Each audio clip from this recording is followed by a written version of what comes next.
everybody. Welcome to the Cybersecurity Awareness Forum. We're on our 22nd session. It's been going a little over a year now, and we don't seem to run out of things to talk about. So we just keep doing these things, and we're getting more and more people involved now. As of today, I think we had 244 people on LinkedIn saying they were coming, and another I don't know, a dozen or more that have already registered before I send out my regular reminders beforehand. I didn't even get to do them all, so we'll see how many people actually show up today. But welcome to everybody who is here. I'm Scott Wright, CEO of ClickArmor, who brings you this series. We try and keep it focused on value, but I'll tell you just a little bit about ClickArmor now, and I'll tell you a little more shortly. But ClickArmor is a gamified security awareness platform. So we build awareness training that is fun, interactive, and engaging. And I've been teaching security awareness for 15 years. So along the way, I've met a lot of really interesting people. And I just thought it's really good if we can get everyone together and chat about some of these issues that that we're all facing at different times during the course of our careers, whether we're new to security awareness or have a lot of experience and things to share. So I think this has turned into a pretty good forum. We get good feedback on it. So with that, just want to give you a little bit of more info. We haven't really done this before, but I think it's good to sort of highlight for people what we do provide beyond just a live session. As a result of these sessions, we do record them, and we have a YouTube channel. It's here on the screen. There's a QR code that should take you there. Again, I say these are not phishing QR codes, but if you can, if it's easy for you to just snap it, then you can get to the YouTube channel where we have a playlist of all the forums that were recorded. We also do a transcript of them and turn them into a more condensed sort of blog post. And then we do a quarterly report. We just published one a month ago, just called the Security Awareness Industry Report, based on the insights that we've gained. Every quarter, we do about 6 of these sessions. So lots of good content that's coming up, and that's free to download, no emails or anything out those links. So hopefully that is something that you will be able to make use of. So our general live cybersecurity awareness forum agenda follows a rough flow, if I can remember to do it all at the right times. We ask some poll questions of the attendees, and then we have the panelists sort of discuss, you know, what our results of the poll are. It's certainly not a scientific poll, but just having some input from people about their thoughts really helps drive some of this conversation. And then we do some open-ended questions for the panel, and people can type in questions or comments at any time in the chat, and we try to address those as much as possible. I'm going to ask our panelists, Fletus and Michelle. Ryan is busy. The reason he's here in the booth is we're doing a trade show for startups. There's about 40,000 people here in Toronto. So Ryan wanted to be on and be able to chat, but I don't think it's possible with all the noise behind him. He will be following along, but I'll ask Fletus and Michelle to soon introduce themselves, but also to keep an eye on comments within the chat and help highlight the things that people are saying so that we don't miss anything. I'm going to launch a poll in a second. We're just going to talk about a few questions to get the ball rolling with respect to remediation of employees in cybersecurity awareness. So first question will be, have you ever failed a phishing simulation or another assessment or practice and not received any remedial training? So like, we'll talk about what that means. You can also answer the question, does your organization have a defined security awareness remediation program? And what have you seen most frequently as remedial actions? And that'll be a multiple choice one. So I'm going to launch that now. And then I will have the other panelists introduce themselves while you guys are completing the answers. So I'll start with Michelle. If you want to just take a moment, we probably have quite a few people who haven't seen you before. So let's hear, you know, what are you doing these days? What's your background? Well, they're lucky. Plenty of people would love to have never seen me before or heard from me. Yes, so I'm Michelle. I am a security awareness and, well, sometimes culture expert, and I work with companies and nonprofits and startups as well to help them simplify security awareness strategy and things like that, particularly around harm reduction and things. which are quite important. Thank you. Excellent. Okay. Fletus? Well, I'm Fletus Poston. I am a security operations manager by day. I also enjoy doing security evangelist. So this is a topic that's very passionate. I have a lot of interest in, but I like to bring a point of view from a security operations to these conversations just to help people understand how your operations center and your security operations teams can be a value add to your program and the knowledge that you can learn from partnering with them. Excellent. And I've told everybody about myself. We've got 14, 15 people who have filled in the poll. We'll give them another minute or so. While we're waiting for people to answer the questions, maybe we can just share your thoughts about the questions themselves. Are they useful questions? Are there better questions we should be asking? Any thoughts on the questions?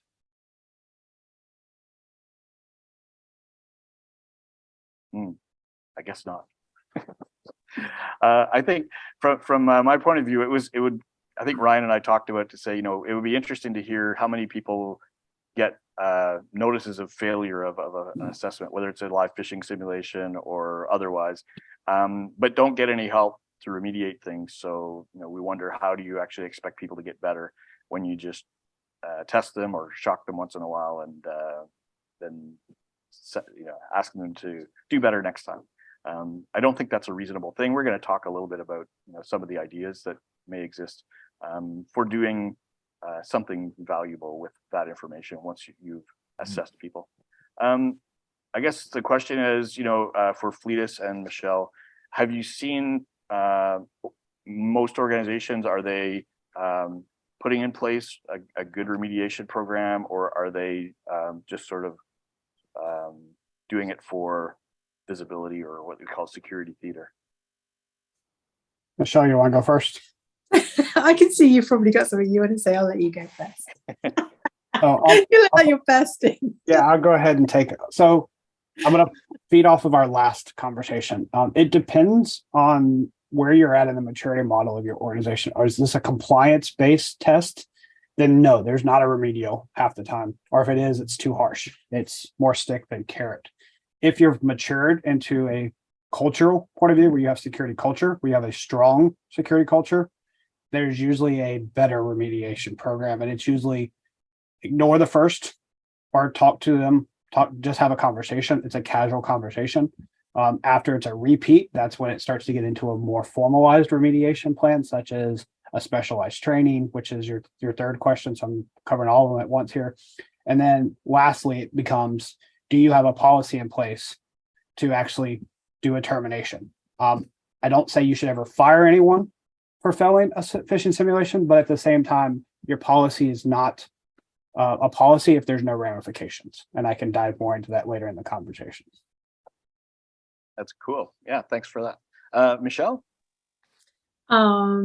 Yeah, I have to think about it from a slightly different perspective. I mean, I agree with what Fletus says, most of it, but the thing I would say is that we talk a lot about culture, but culture is kind of like an ongoing thing. And I saw somebody on LinkedIn the other day, and this is an argument I hear a lot, is that we have health and safety and other things, and they are all really good training, but you don't get somebody from health and safety kind of jumping out from behind a fire door and going, you don't close it. Here's 20 minutes of training. And by the way, I'm going to put you on a PIP and you're going to be fired. And I think we come at it from the wrong direction a lot of the time. And so I think the ramification, and also when we talk about ramifications, some of the worst, and I say worst, I don't mean it in any kind of blame, shame, nasty way, but some of the worst culprits are the security teams. They are the people, or they're people in some kind of technology role, architecture, infrastructure, who would be the people who are at Thanksgiving sat there giving all the Wi-Fi advice and all the rest of it, much more than Marjorie in marketing is, right? Or Tim in finance. And yet, they're not the ones who we necessarily think of all the time. So I think ramifications are important because it has to mean something. I do think that's important. I personally don't like giving the training. I can see why companies do it, and I understand that it's a compliance thing. But I would rather, like Fletus said, go out to the organization and say, why is this happening? And realistically, then that would be, if it still keeps happening, I would say that's probably a management issue around more than the individual worker, around not giving people enough time, not giving people enough training, in making them cut corners and stuff. Like, don't worry about posting those credentials there. It'll be fine. Just keep going, push it to production. Yeah, that's what I would say. So Scott, Excellent. I want to jump in. Yeah. Michael put a comment here, and I want to clarify how I ended my thing. I'm not saying we fire individuals for failing phishing simulations. I was stating that if you have a policy in place around phishing in general or security awareness, it needs to be enforced. So if a policy doesn't have no ramification, it's just a suggestion. It's just a recommendation. So that's what I was meaning. But I'm not saying if you fail all of my phishing simulations, I fire you, because that's stick. I think too many organizations like to use the stick mentality, 3 strikes, you're out. I was more alluding to the fact that you have to have a remedial program as your security awareness. So I took it more than just phishing. So I apologize if I confused you there. I was saying in your remediation plan, there should be a policy that states, we will train you, we will educate you, we will advise you. But if you stop listening to that training, that education, and advisement, there is some kind of ramification. Either I disable your account for 8 hours and send you home. Yeah. I put you on. I'd love that. I worked for an organization. I worked for an organization who did that. They disabled their account for 1 business day and sent them home. I would be permanently clicking. Like, okay, fine. I think it's actually worthwhile just to dig in for a moment and make sure that people understand. We're not talking about, a phishing policy itself that, has consequences like that. It is a broader security policy. Every organization does need policies around how they secure their information and assets. And one of the ways, there's technology, there's policies, and there are the people. And so having the policies there that guide people are important. But as Fletus says, if they're not following the policies, not so much did you fail a test, but if there's evidence that you're just not, sticking with the program as a general security program goes, then there are often policies that are more strict and punitive. That said, there are a number of organizations I do know of that do have a 3 strikes and you're out policy, where if you fail 3 phishing simulations, you are terminated because you clearly haven't learned anything. But that's not necessarily what we advocate. So I think with that, I forgot to do one thing at the beginning, and we usually do this roundtable asking people to type in where they're from in the chat, so that we can just sort of get a feel for where people are coming from in the session today. So we've got Fletus from North Carolina, Sid from Toronto, Casey from Ottawa, Chris from Boston, we have Kim in Ottawa, Jed in Eugene, Oregon, John in Toronto. Wow, lots of people. Brooklyn, Waterloo, Birmingham, Rhode Island. Excellent. Thanks very much, everybody, for joining us. Any comments? I know you caught one of them, Fletus. Was there any other comments we should highlight here? Yeah, I think Ryan pointed out too, and I want to give something that I didn't mention, that I've worked with organizations who've done this too. So the question was here is, we had from John stating, what if you've never failed a test? So how would you know if there's a remediation program? And Ryan came back in with a statement saying, how do you know if you failed a test? So I worked with an organization once who did phishing simulations, but instead of going to a landing page, they gave them a 404 or a 401. They gave them, like, they literally pretended like the website was down to simulate how many people would actually report it. So they weren't really, it wasn't a phishing simulation. It was, would you report that you clicked on a link and ask questions? Because the context of the email was, please click here to see like a company policy change. Like, it was legitimately asking them, but didn't come from the domain of the company. So there was enough indicators to say it was phishing. But the actual test was to see, would the help desk follow their process when they got a ticket? Would the SOC be able to remediate, because the SOC was not informed of this test either? So it was literally like a tabletop / an activity to test the organization. So there are times when your company could decide not to give a landing page and just throw you to an error page, and you don't know that you've been part of a simulation. Right. So important clarification. I have seen organizations do that as well. Right. Okay. Just going to do a quick summary of the poll results. We had 18 people fill out the poll. Have you ever failed a phishing simulation or another practice and not received any remedial training? 8 of 18 people said yes. So, I guess that's an indicator that, there is a lot of maybe security theater going on, and not a lot of attention being paid to the actual intent of the program and the policy. So that's interesting to know. And then, does your organization have a defined security awareness remediation plan? And 7 say yes, 7 said no, 4 said they don't know. So again, not exactly an encouraging number, I guess, from the point of view of having good practices everywhere. And what have you seen most frequently as a remedial action following a failed assessment or following an incident? So special remedial training, 9 out of 18 was 50%. Repeat normal training, 5 out of 18, 28%. That's a little bit, pointless, I guess, from my point of view, just sending people back to take the same training that resulted in them not knowing enough. And then direct personal briefings, which, I think are valuable, but not always practical in large organizations. We had 7 out of 18, so 39%. More frequent assessments, 5 out of 18, 28%. And then nothing beyond initial notification of failure, 5 out of 18. Any comments on the actual results that we're getting from this, guys?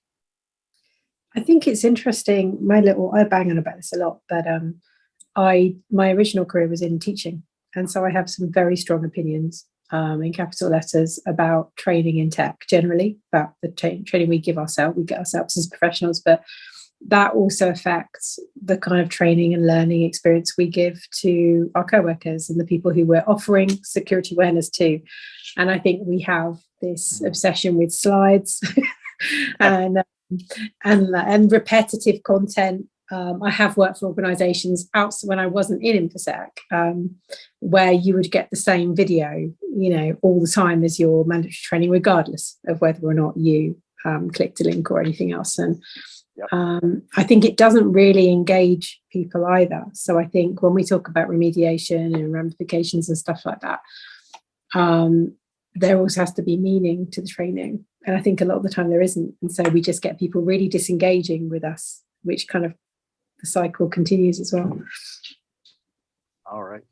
Yeah, I'm going to go back to something Michelle said last time. It's knowing your employees. So like being able to personally ask them like what was going on when this happened. So like Sally may have had a bad day because she's going through a medical concern. And so she's distracted at work. So being able to have grace, have empathy. Or you may have someone in your org. I had someone, we called him Captain Click. He would click on every single link we ever sent him because he trusted us. He said, I trust my IT and security team to make sure everything was clean.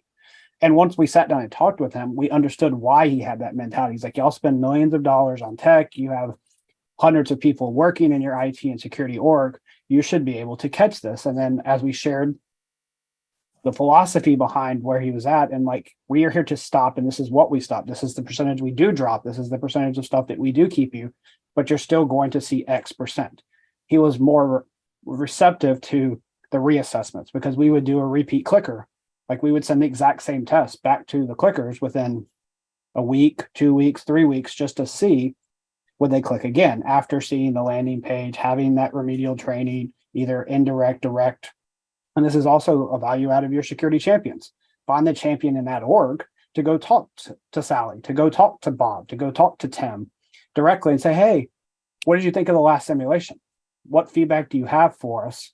And make it about us. We, like, make it your employees. Like, we come alongside you. You're my peer. You're not the end user. You're my peer in the organization. Great.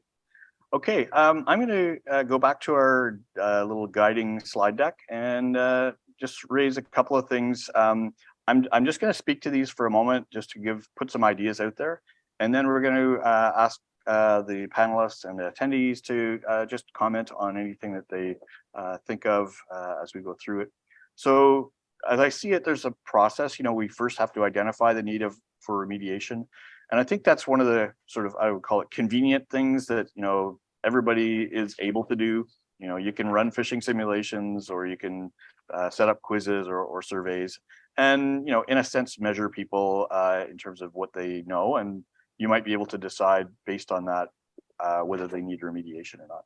So I'd like to talk at some point about, opinions on the various different methods for doing the identification of people who need remediation. So there are those live phishing simulations. There are employee surveys. You can just send them out once in a while. And sometimes it's more about their opinions that you want to identify that sort of leads you to think, that can't be a good way to think about things. We need to change how they're thinking, as opposed to their actual actions, which the phishing simulations do measure. And there are also other ways that you can measure people's knowledge, as we do within ClickArmor, and I'll chat about that in a moment. But basically, doing immersive simulations rather than live ones, and they each have their advantages. Then you can also look at actual incidents. I talk to a lot of organizations, and when they ask, how do you know if the program is working? Well, I would say, can you tie your incidents that occur back to people directly and say, this is because so-and-so didn't have training or wasn't trained properly. And so being able to link people's knowledge and proficiency to the actual incidents that are happening would be important. Not every organization has the ability to do that, though. And the other is to monitor people's behavior. If your IT team, for example, or HR team is briefed, or your security team is observing how people work, they might be able to identify incidents or vulnerabilities within the organization. Next, I'd like to talk about how we actually go about addressing the lack of knowledge or ability for people in the area of security. And we talked about this a little bit in the poll. Having direct personal briefings is one way that you can do that, and it may not be as scalable to do one-to-one, but you might be able to do sessions that are scheduled, invite everybody who has tested below what you're expecting. And you could also do specialized training. So you might have a more intensive session around how to spot things. When you say beware of suspicious messages, that's not enough for some people. Some people feel that's good enough, just a reminder. But having specialized training where you can actually get them to understand what is a bad sender email address, what is a bad link, or what is a suspicious kind of inquiry from somebody on the phone or in an SMS message. So these are different methods that I came up with, and would love to hear anything from the panelists if you guys have any thoughts on either assessing and or remediating themselves. I'm seeing a lot more stuff on TikTok.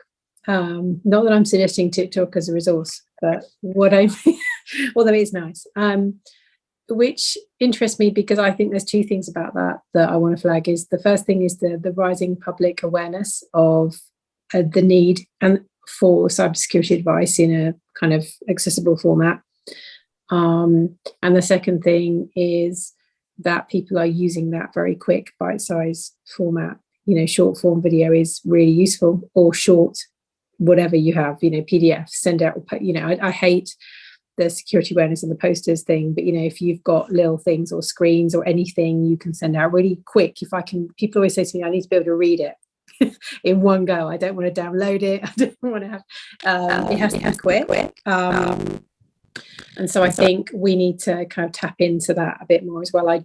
Because I tend to think we see a lot of people kind of giving advice about, oh my God, there's a scary link. But actually, like you've said before, both of you, it's really important that people understand why. I don't think we always explain that, and actually how to react as well. But they don't always understand that. I think we talk to them a little bit too much in a scary sense, and not where they are, because you've got just normal, not we're all normal, but just citizens who aren't actually in cybersecurity. It'd be like me giving medical advice because I didn't feel that we do get that, don't we? Because it's like, I think about the menopause and stuff, we've got a lot of the progress, and that's come because people outside of the medical profession have gone, this is what we need, and now they're listening. So I think we should listen a bit more perhaps to what the public are doing. Absolutely. Yeah, I would add to the personal aspect of, we talked about it last time, I think Michelle and I both mentioned it, is like informal. So like spotlights, day in the lives, testimonies are great ways. So you could have someone from finance who actually fell for a social engineering attack, whatever the social engineer was, during their all hands meeting, say, hey boss, I would like to share this and then what I learned from it. That will resonate with their peers more, because they can say, I failed, I admitted I failed. Here's what I learned from it. And here's how the organization supported me through that. So that goes back to culture. Did we support the user for failing and then sharing? So you have to fail first, and then you have to share that I did. Like, hey, I clicked this, I downloaded this, I answered this question, I gave this information away either in a text message, over the phone, etc. And you go with that.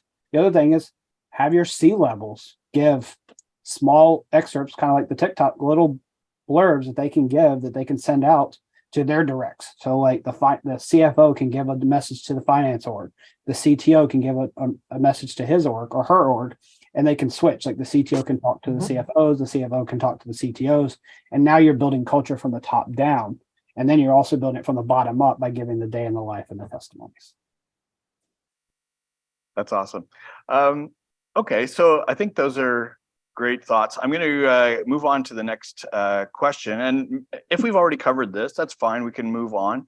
But also, if people still have questions or comments on things like, how do you decide which employees need remediation? So I think, most commonly we see phishing simulations used. What other methods have you seen used, Michelle?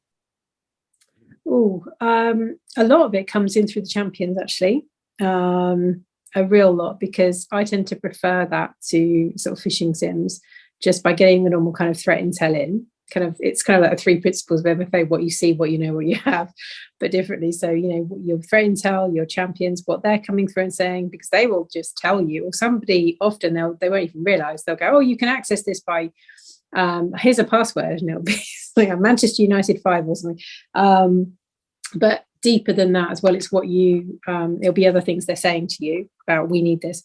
And then also what you know that there are going to be some things that we need to look at with everybody, or that there'll be some teams, like I would say customer service, finance, we know that the cyber targeted type roles, your execs, but it will really depend on it, depending on the organization, so. Okay. Fletus, any other ways that from something that we mentioned in the last one? I believe it was myself, it might have been someone else, I'm drawing a blank at the moment, but like polling your other lines of businesses. So like ask your service desk, your help desk, what are the users asking questions? What are they struggling with? Am I having to reinstall the same app 12 times for this user because they're doing something either inadvertently or intentionally? Like I gave the meme or the analogy of, I cut a path, but you see them cutting through the yard. You see the new path where they just cut diagonal, even though you build them a path and they're not using it. So using your help desk. As I opened up, talk to your SOC, talk to your CTI team, your threat intelligence teams. What are our users exposing? Like, what is their LinkedIn profiles giving away? So that could be how you remediate. Hey, Bob, you just posted that we upgraded our Cisco routers to this version last night and it failed and you had to engage Cisco. Probably don't put that on LinkedIn, Bob.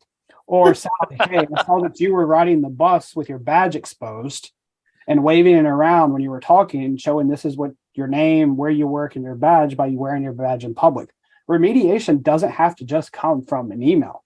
It could be, what are you posting online? What are you doing in public? Or Tim at the bar last night was sharing all company secrets because he had too many drinks, and you can remediate from someone telling you that Tom has loose lips at the bar and is talking about what R&D is doing. Those could be your remediation as well. Yeah, absolutely. So I guess the bottom line is there's a lot more than just phishing simulations we can do to actually show people what they're, where they need to improve their ability, right? Yeah, I think it's often a knee-jerk thing, the simulations. So. Yep, it is. And it's convenient the way I look at it. It's so easy to just import a list of people, create an email, send it out, and give the boss a number. We had 20% click, 5% reported, and then go from there. But anyway, that's sort of a little segue into just letting me tell you a little bit about ClickArmor, who brings this series of sessions to you. We are a fully gamified security awareness platform that I designed basically because I had done security awareness training for 10 years, and they all look the same, clicking through things, getting various, static content, videos, or other things that people just don't pay a lot of attention to. So we decided to create this as a set of immersive, interactive, lessons that are highly flexible and tailorable. So we can actually create a foundational course. We have foundational courses on phishing and social engineering, but we've also got additional remedial courses for phishing, which are lighter weight in a sense, not as much time needs to be spent, but you can get people to focus on practicing little things like spotting the senders, spotting the links and things like that. And they actually get to practice it, and they get reinforcement, they get confidence, and it helps sort of build a better culture. So that's the intent of ClickArmor. So if you're interested in security awareness training, that's cool. We'd love to talk to you. And as we talked last week or last 2 weeks ago in our session about Security Awareness Month, we launched a new promotion where you can get a Security Awareness Month pack, which includes 4 special 3-minute challenges designed for Security Awareness Month. So it's just something innovative and unique, and doesn't cost much, doesn't take hardly any effort to run, and it will provide something new and innovative for your team. So that's our little plug for ClickArmor, and really glad everybody's here, and hopefully we'll get a chance to talk to you about your security awareness program at some time. Next, one of the open questions I want to ask is, how do you enroll and compel employees to complete remedial training? So let's assume, I get, what Fletus is saying, there's lots of opportunities to identify and engage people in the moment, but when it comes to a scalable program, you need to be able to say, okay, this month I have so many people I need to get, better able to spot social engineering or phishing attacks. How do you actually enroll people and compel them to complete that training? Any thoughts, Michelle? Oh, I would do it more. I always generally do it if I'm working for an organization that will listen. I will, which isn't always the case in the past, but generally I would work on, okay, so you've got this group, it would probably be by a region, a team or region, and just find out what they want. I would find out what they want, what format they want, training needs analysis, get it in there. What format do you want it in? Do you want a workshop? Do you want a spotlight? Do you want something async? Do you want to be able to ask me questions? Do you want just an infographic or something? Whatever, what's going to work for you? And then kind of go out from there, because I think a lot of companies do it with just kind of mandatory training. And if that's well, you can say, hey, with the manager, these are the kind of key resources we have on our security awareness platform, whatever we're using, which ones would be nicest to kind of allocate to people if you want. So, but usually there's a reason behind it. There's always a reason. Well, yeah, there hopefully is a reason. Yeah, there usually is. So it's like, I think it depends on your organization. If you've got I don't know how many, we're massive. We could have little pockets of people all over, but generally, there could be individuals here, but generally speaking, you're looking at a team or a group of people or a user group, a kind of persona there that's got that problem, and is acting that way. So maybe you think about, or like I think Fletus said earlier, maybe a whole company-wide thing where you've got the CTO, CEO, or something, just talking about something generally that's on that topic. If you're lucky and you can get them engaged, and then they can do that, and then everybody gets, I don't know. Excellent. It's quite hard. Fletus? So localization, I think that's important. I mean, even if you're just a small mom and pop, localizing your training to fit like a finance team. So targeted training. So finance team may want an in-person. They may want you to do a video that they can pass along when they're down, when they have downtime, or they can watch a CBT if you've got budget to build common web-based. We need to define what a CBT is for some people. Computer-based training. There we go. So anything that can be, even if it's just a quick and easy, like recording, like a home recording, I would say not. But if you have to do that because your budget tight, like just get a webcam and say, hey, I'm going to walk you through 3 or 4 training. Once you're done, click this link. Yes, or if we don't want them to click a link, email this person so that you can track who's watched the video, who's completed it. And then in theory, you can also add a drawing to the end, even if it's just for recommendation. Everyone who completes this will be entered to a lunch with the CEO, or will have coffee with them, or can be given a gift card. I mean, some companies can't give away prizes, but they can give away like a one-on-one session or a round table with someone that can entice them to like complete it and then email or click the link or log it somewhere or just share with their manager. But yeah, localization is where I'm going. Just localize it to make it applicable to the individuals or the group of individuals. Yeah, that's really interesting. So one of the things, as I just mentioned with the ClickArmor platform that we started doing recently is creating groups that you can put people in. And so if you decided certain people have to take more remedial training on a certain topic, we're in the process of creating a special leaderboard where a leaderboard will be tied to a group. And you can say, for all the people who are in this remedial program, we're going to give, a Starbucks gift card, $15 or whatever, to the top person, or we're going to do a draw of the top 5, whatever, however big your organization is. But it's amazing what people will do for a Starbucks gift card. All right.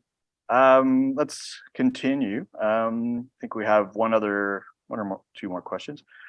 What can you do differently to provide remedial content that motivates employees and builds confidence? So we've kind of been talking about this already. I don't think we need to really rehash this whole question.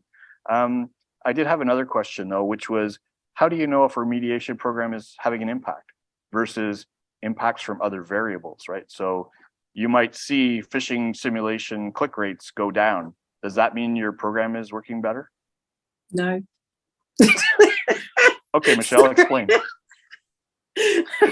Sorry.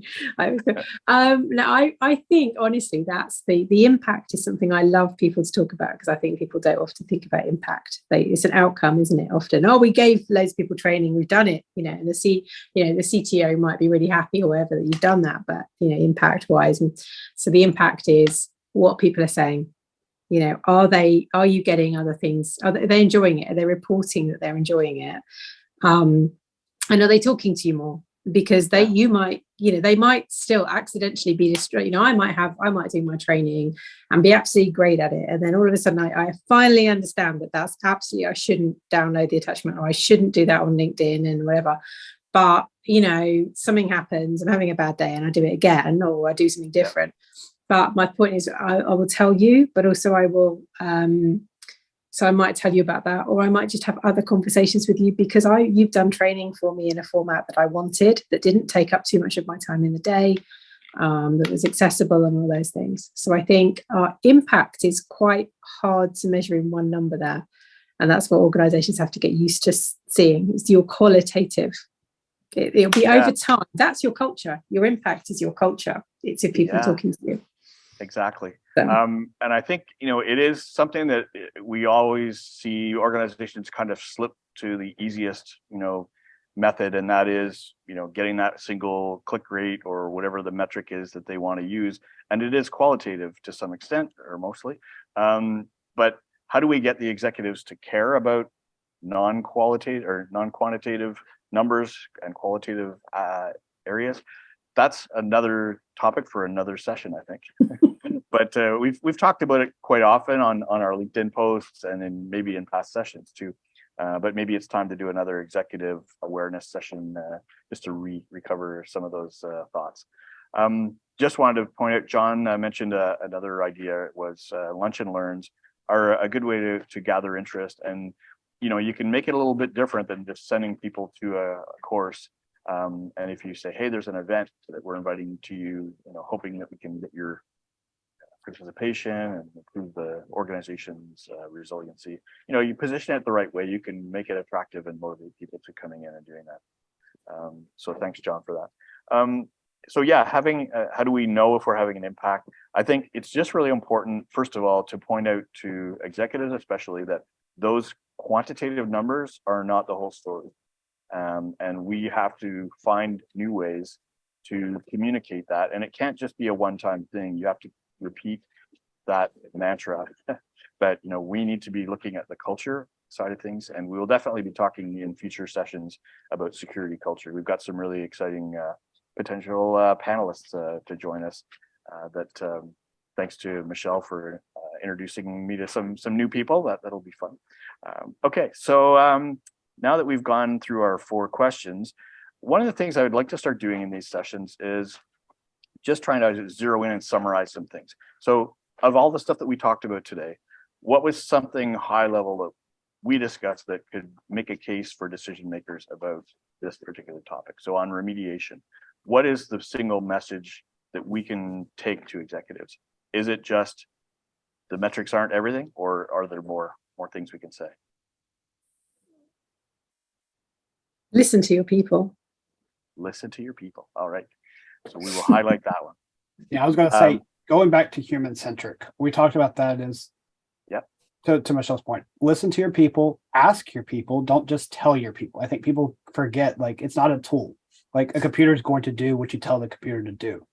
Humans have emotions, so be aware of the emotions, as we talked about. So I think that applies to the implementers and the executives on this slide. Excellent. That's great. What was something helpful for running a security awareness training program that we covered today? So if we have managers that are responsible for deploying the training, inviting people, or more than inviting, telling people you need to do remedial training, how do we guide implementation manager for that today? Listen to what Michelle said. Always. Oh, he's That's my children.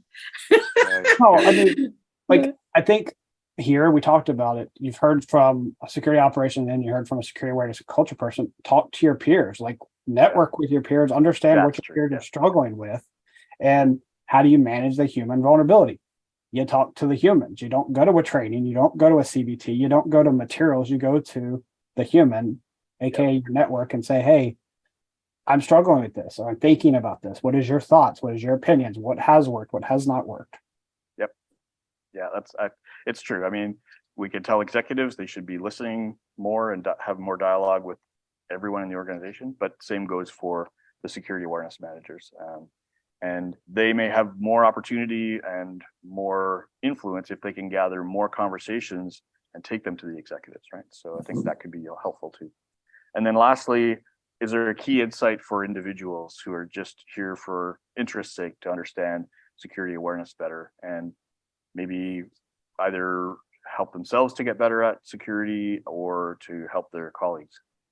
Trust your insight, trust your instincts. Don't let this sector is full of people who will tell you, oh no, we've always done it like this, or you should do it like this, and awareness is one of those. And everybody knows what they want to do and what is right, and a lot of us know that because we've worked outside of security or we've experienced a lot of these kind of things before. So if you think something's right, and if your people are telling you, then you can trust in, go and be difficult with them to go, because the security team will often say, we want to give out, everybody's got to have this mandatory training for like 10 minutes or even longer, and it's, oh my god, and you, okay, but like, how would you like that, and is that really the way to go? And sometimes it is a fight, but trust yourself, trust in your source, basically.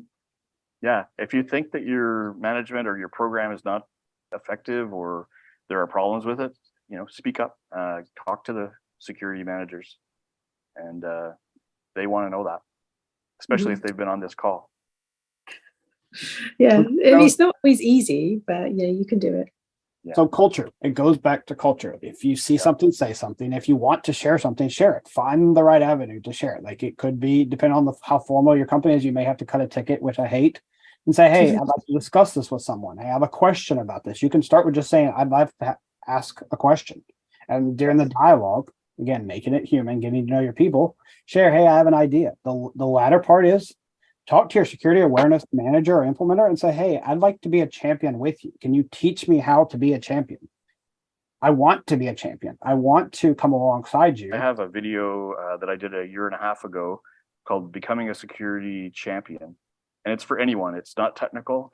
It's just exactly what you said, Fletus. It's where can you start to build your own sort of plan to become an expert or a trusted advisor around risk and security. So I'm just going to type that in, if I can do that. There we go. In the chat, it's clickarmor.ca/champion. So there's about an hour-long video I did of my insights into that. So here we are near the end. We've scheduled the next session. It's going to be an interesting kind of follow-up. It's something that Fletus kind of mentioned in this earlier in the session, is tailoring some of your training to teams or roles. And that's a really important topic. So it goes, in my mind, it takes things beyond awareness, right? A lot of people think of awareness as, as we talked about last time, Michelle, it's like awareness of what? Well, most of the time, we first want people to be aware that they're vulnerable and that they need to improve their skills. So that's fine, but what next? And so the next is having training or programs and elements that help people within certain roles. There are organizations that have a lot of office workers, but there are also organizations that have people that work on the streets, or in, special facilities with operational technologies that are very different than what we have in the office space. So being able to tailor training to roles is going to be an interesting discussion. How do we do that? How are people doing that successfully? So we have the next Zoom session set up. This QR code should get you to the registration page for that. So just want to do a quick roundtable to Michelle and Fletus. I think you guys have pounded into us, talk to people, listen to people. What final words do we have for people at the end of this session? There you go, Fletus, you go first. Speak up. It's simple as that. Just speak up. If you do something wrong, speak up. If you think something, speak up. Like I tell people all the time, if you think it, and it's important and you feel passionate about it, share it with someone. Have a sounding board. Like they can tell you it's a good idea, they can tell you it's a bad idea, but also like be blameless. Like when you approach your security team, tell them I'm coming to you because I feel compelled to. Like build a culture where it's a blameless, like let's do a no blame post-mortem. Yeah, I think you said it perfectly. Is build the culture, and culture is becoming more important now. It's no longer compliance, right? You have to build something that's real for people. Go, Michelle. Oh, I would say as well, I used to keep if I have an organization which doesn't really listen to me, I tend to keep a tracker in Excel or somewhere just of all my ideas. And I make that, available. And I track every single time I've got an idea, I say when I would do it and all the rest of it, and I keep it. So because I find that what will happen is that's why I say trust your source. You will say things, and eventually somebody else will listen, but they'll, you can go, oh yeah, look in my document, I've already got this. So it remains your idea as well. So, just keep pushing it through because they do eventually listen. Excellent. All right. Well, with that, I think we're going to wrap this one up and thank everybody for joining us. I think it was a good hour of discussion on remediating employee vulnerabilities. Thanks, Ryan, for joining us and providing the video, the action-oriented video. Anyway, we will hopefully see you folks again in 2 weeks, Wednesday, July 12th at 1 p.m. Eastern time. Thanks, everybody, and let's keep in touch.